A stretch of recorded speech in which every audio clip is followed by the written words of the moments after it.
I'm standing in front of one of the most infamous man-made structures in the world. In some places, it's as high as 8 meters, making it twice the height of the Berlin Wall. It runs 280 miles long, basically the distance between Philadelphia and Boston.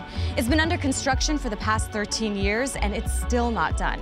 Oh, and according to the International Court of Justice, this wall is completely illegal. I'm in the occupied West Bank, where Palestinians have been living under Israeli military occupation since 1967. The wall is one of the most imposing parts of that occupation. Israel began building the wall in the early 2000s during a wave of suicide bombings that targeted Israelis. The Israeli government calls it the separation barrier or the security fence and says the aim is to keep out Palestinian attackers. But thousands of Palestinians still manage to get across every day looking for work. So, if the wall doesn't stop people from crossing, then what does it do? Let's take a look at the root of the wall. You'd think a wall meant to stop people from entering its territory would be built on Israel's border. But 85% of it is inside the occupied West Bank on Palestinian land. International law says it's illegal to build settlements like these on occupied territory. But this is one of over 200 settlements and settler outposts housing 500,000 Israelis in the occupied West Bank. Technically, these settlers live outside of Israel proper, but the wall has shifted the boundary between Israel and the West Bank to swallow up more Palestinian land. When the wall is completed, an area the size of Chicago will have been added to the Israeli side of the wall. While settlers who live west of the wall are full Israeli citizens with rights and benefits, the Palestinians who live in that same territory have none.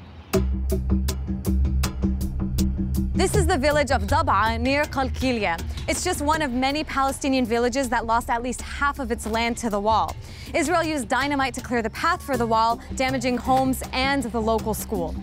In some parts, the wall is made of concrete, and in other parts, it's fencing, depending on the proximity to Palestinian homes. I'm standing at a gate that Israel only opens once a year to allow villagers to harvest their olives, which was once their main source of livelihood. What happens when the wall cuts right through a neighborhood? This entire Palestinian village called Hizma has been walled off from the rest of Jerusalem, except for the homes of a couple of Palestinian families that got stuck on the Israeli side of the wall. And people here aren't even allowed to go visit their old neighbors. Hizma is technically part of Jerusalem, meaning it's on Israel to provide the villagers services like trash pickup and security. But it doesn't, and the villagers are basically forced to fend for themselves.